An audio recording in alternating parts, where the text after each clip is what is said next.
All right, so we have our rough stock that we're planning to use for the T Astragal. It's slightly oversized what we're aiming for. This is one of the boards I had previously milled up already, but I went back and checked it, and she is still perfectly square on all sides. We have the blade set to 90 degrees or 0. What we're aiming for dimensionally is 2.5. We have 2 11/16 light, so just a skosh under 11/16, and we're aiming for 1 1/8 inch, maybe 1 3/16 inch, and we have 1 1/4 inch.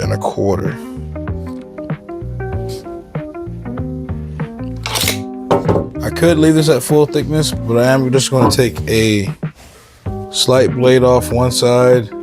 It did cup a little bit in that time after the original straightening process. It's not terrible. So what I'm going to do is set the blade to, we're at 2 5/8 heavy. So I'm going to set the blade at 2 5/8 and take a really light skim pass on the material.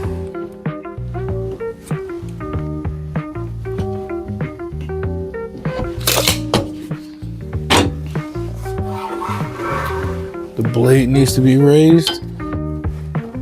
I'll probably make a video on it, but typically whenever you're running your table saw blade, the manufacturers, the rake angle and everything else on the carbide teeth, they're meant and they're tested at 1 gullet above the material. You want your gullets to be empty, so that way as it makes the cut, it's able to carry the excess sawdust back down into the table saw. If your gullets are completely buried and you're going just like a little bit of a carbide tooth slightly above, 2 things are going to happen. One, if you're using like even if you're using a 24 tooth rip blade, but you're ripping through thick material, your blade and the amount of sawdust that you're going to be able to collect is going to be a lot less because your gullets are going to stay full. They're not going to be able to empty themselves out as they go bottom out beneath the saw. Secondly, the blade is not going to cut as efficiently as it can, strictly because, again, the rake angle, the angle in which the teeth make contact at the material, that angle, when they calculate it and when they sharpen it, it's based on this height. The lower you raise the blade, the lower the blade is, the lower or the higher the blade is, it changes the angle in which it contacts the material. Like for instance, if I lower the blade, this cut will be pushing more back instead of down. There's also different instances where you may want to raise the blade up higher just so you can get more of a downward cut, strictly on like materials that are really, really thin. So only time I recommend going higher than 1 gullet. Than your gullet's clearing. Only time I recommend that is if you're cutting really thin material, go slightly above, so that your teeth are coming more down at the table and you're not getting so much of an upstroke or the material being pushed backwards. But we have the blade set. We're going to take our first rip pass.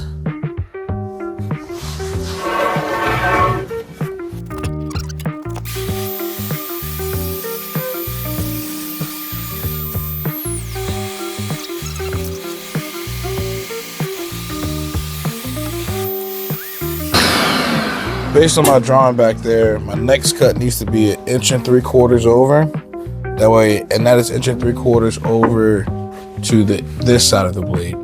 Because I actually want that to be where the actual thickness where it rests onto the door. So 1 3/4 inch to the right hand side of the blade. And then I am going to need to flip the board over end for end and run it going this way up against the fence. And what I'm doing for the height for that cut, I want it at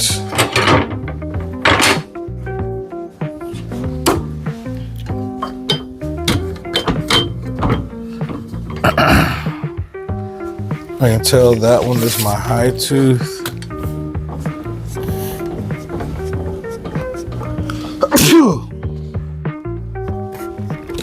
We're going to bring that down to just over 5/8.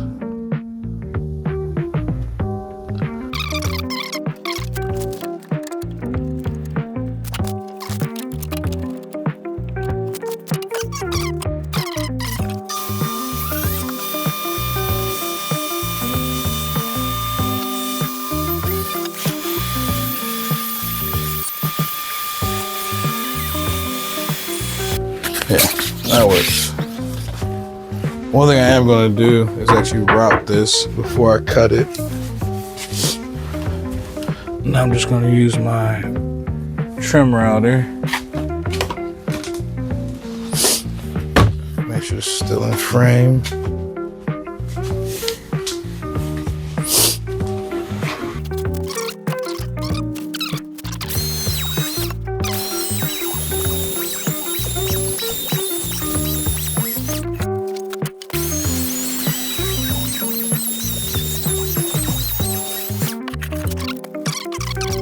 Alright, now that the chamfering process is done, I need to make this final relief cut.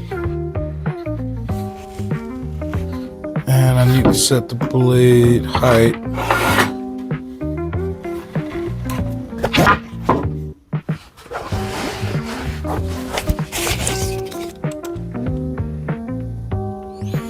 That was 13/16.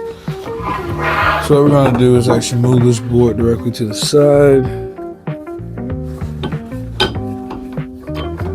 And raise the blade up to where it just barely clears past that curve.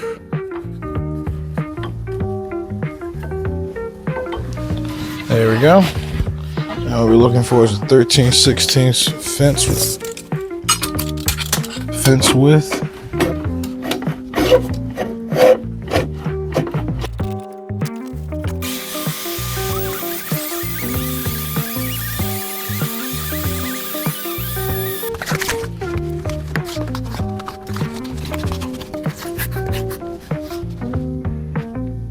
That's beautiful.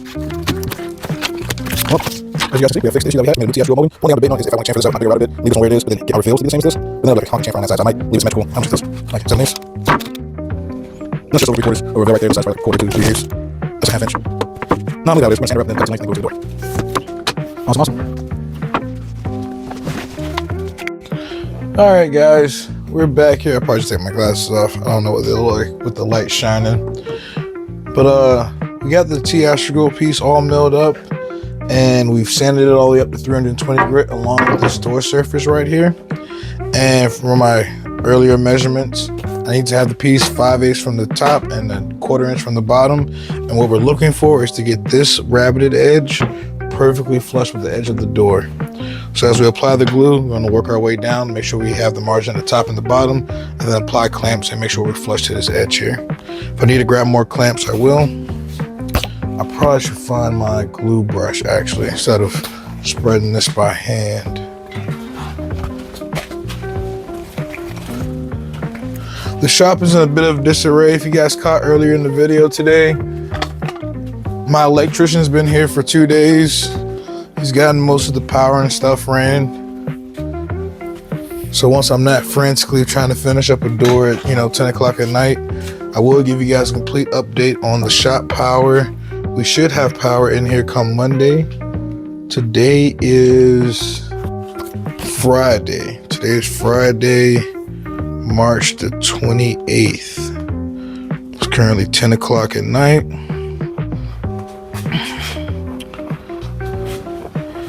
And after this is glued on though, the only thing I need to do is make the moldings that are gonna hold in the glass.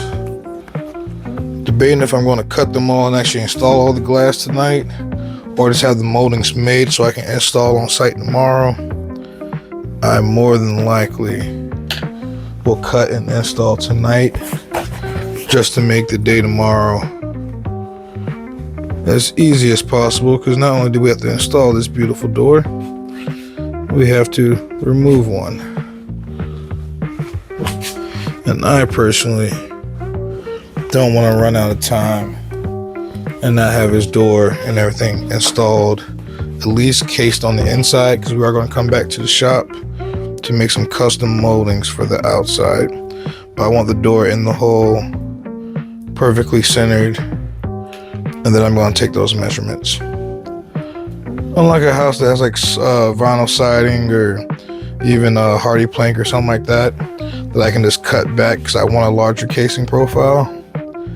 This actually is going to fit in between a section of brick I did suggest to the homeowner doing an extension jamb to get out and over the brick. Then that would allow us to do a more elaborate casing profile. But he does always have the option to maybe do that in the future. I think for my initial measurements and everything else, my casing could get maybe 3 inches, maybe 3 1/4. And I'm doing a fluted casing. I don't want to have to rip it on site. You know, I throw off the proportions and the spacings of all the flutes. So what I decided to do was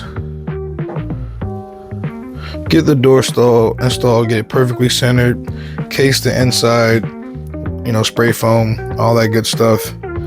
Get it weather tight, make the casing at home, and then I'll come back to install the door casing and any final touches or whatever that needs to get done.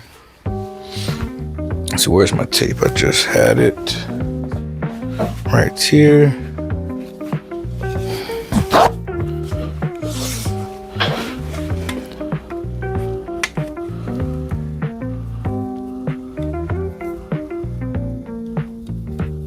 This right at 5/8. So let's put that there. And now I would like to not have to clean up a lot of glue, which is why I didn't really worry about getting it all the way to the edge. So when I flip it over, I'm going to have it slightly past this overhanging portion here. I'm going to get it flush once I have it in position. That way, if I slide the piece further back, I'm not smearing glue back here. Let's call that good for the first clamp. Let's go check my reveal down here. We want 5/8 and 1/4 inch. And we have that 1/4.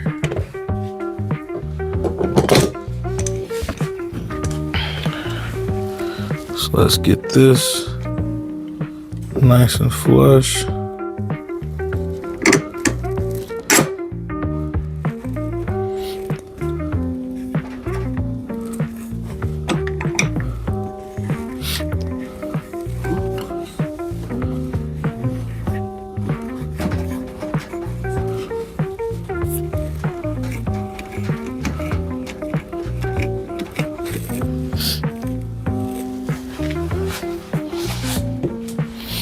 Let's make sure we're still good right here. That's beautiful and flush.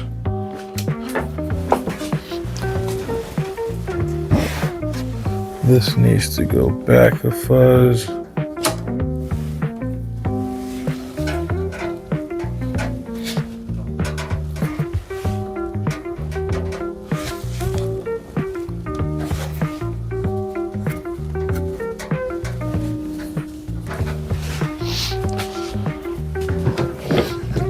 Also, I don't have all the rubber feet on all my clamps, so what I'm doing is, since the other side still has finish on it, I'm using the non-rubber side on the raw side of the door.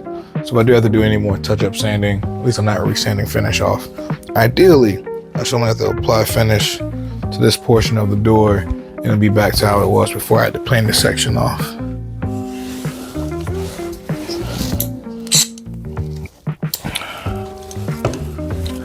That's still looking really good. Probably gonna have to grab a few more clamps though.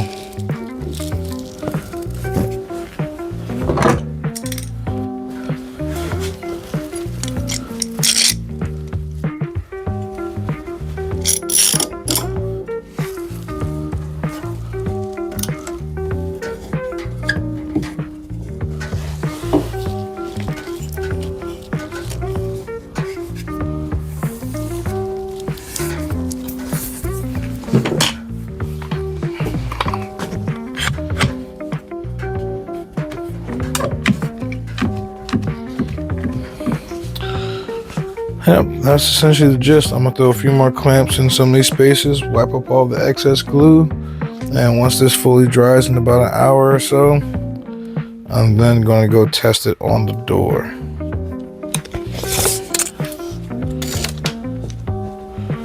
And that still leaves me with the 3-inch style, so my dummy knob should still work on this door.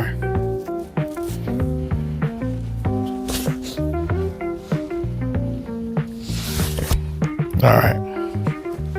And actually I'm about to go grab my handle now, just to make sure. And I'm also going to make a, since I do have one of those Milwaukee doorknob jigs that clamps right on for you to drill the hole, that wouldn't work for this door. So what I'm going to do is probably take me a 2x4, drill a hole in it, and then I can actually butt that block up against here, and I'll probably double side tape it or clamp it up there, then drill my hole that way. So, because yeah, if I take like a 2x6 or whatever else, and it's this long, I can drill my hole, clamp it, and do that. Because this is thinner than the 2x. Yeah, this is 1.1 inch. So take like a 2x4, 2x6, cut it about yay long, drill my hole, put some center marks. I probably can actually rip it to where it works out perfectly for the door. But yeah, I'm about to take care of all that. Yeah, that's it for this portion of the video. The next thing you guys will see me doing is applying the finish back on this, and then the test fit. But right now it's also fairly dark, so you might not see the test fitting process, but this is what we're aiming to do yesterday. We took the process from the mistake, and now that we have a reveal here, we tested it with the weather stripping, that when it's fully closed, the other door will be able to come all the way up to it and, you know, close like we want it to. So this is all good. Problem solved. We took care of the other weather stripping routing problem that we had, going a long ways, planed off the molding piece, the Astragal, sanded it all the way back smooth, made a new piece, and now it's installed.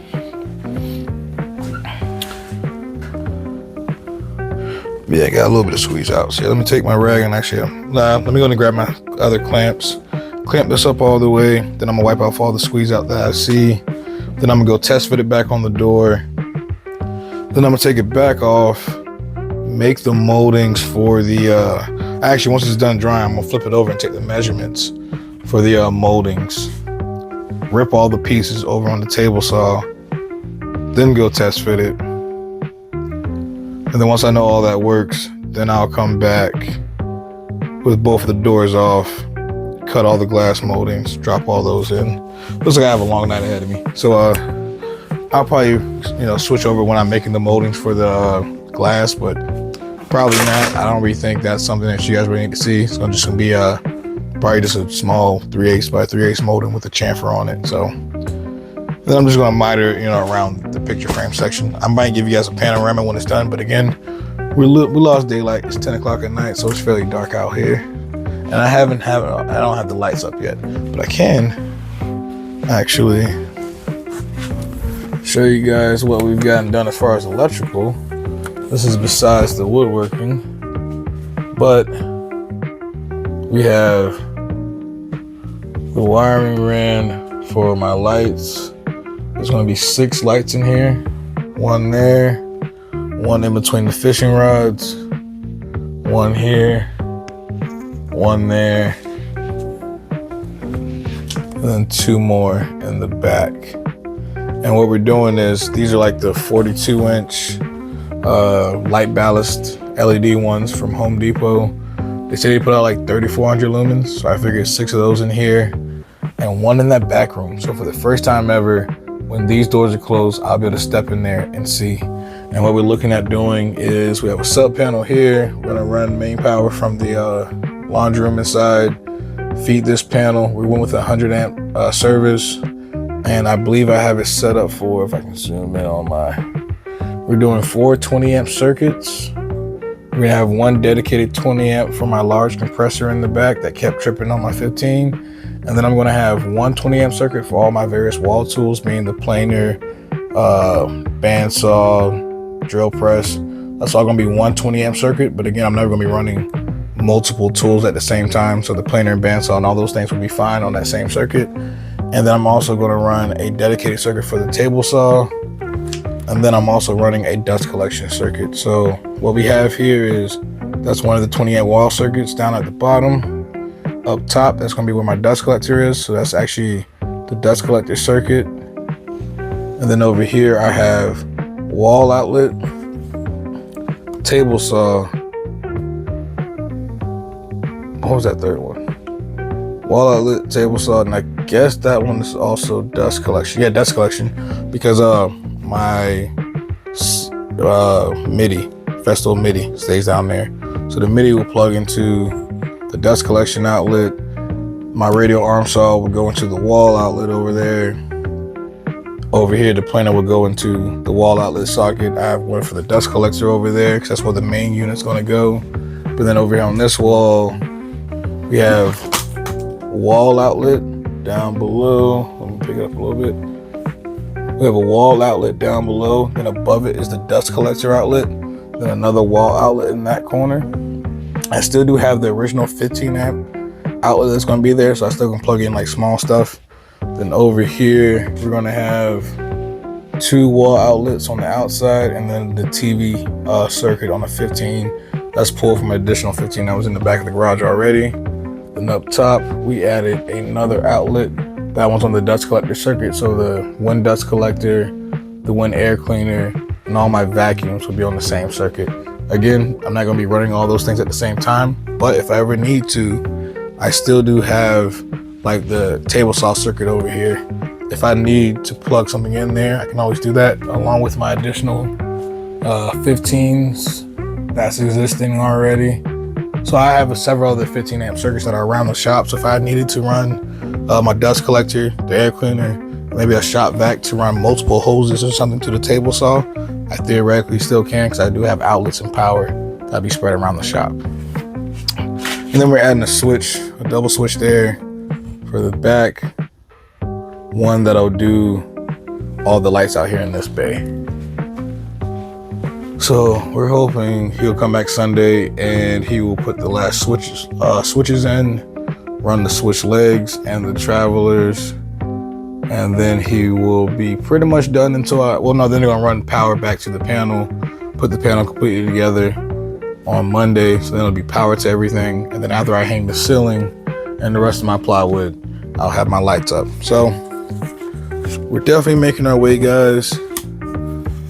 The last bastion that we're fighting for is that lift right there. I want that gone so bad. But yeah, we're definitely making progress. The door's looking good.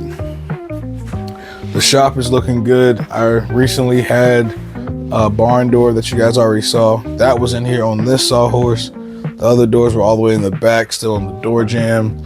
So walking through here and everything's been pretty crowded. But after tomorrow, these doors are gonna be gone, so the rest of the power can go in. And once the power's in, I'm gonna hang the rest of my plywood. We're gonna be building a custom hand tool bench. We're gonna get into, I'm thinking about grabbing, I think I just saw Grizzly has a new 15-inch benchtop planer with the helical head and everything else on it, digital scale. Things like $1,200. I'm looking at trying to get that. I also want to pick up a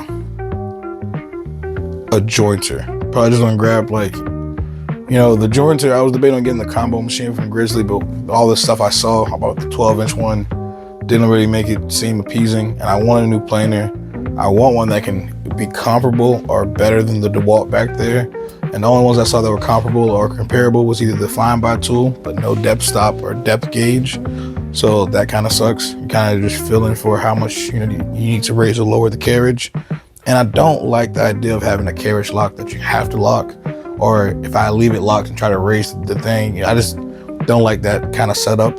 The Oliver is the same way, but that one comes with the helical head and it's a lot more fine-tuned, but it still has this narrow depth gauge in the middle.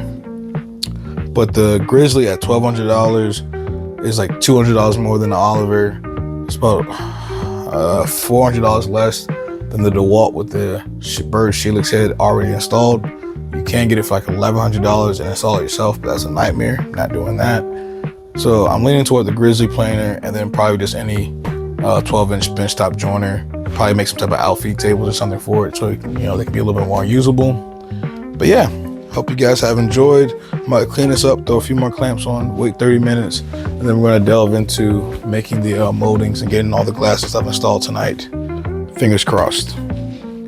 But if you guys have enjoyed this process and enjoyed, you know, my first real long format video because of the use of the audio, definitely let me know down in the comments. Leave me a like and subscribe. Let me know if there's anything you guys see I can improve on. Probably make an actual script. All those things will be coming in the future. So if you guys have enjoyed, again, leave me a like and subscribe, and I'll see you guys in the next one. Peace.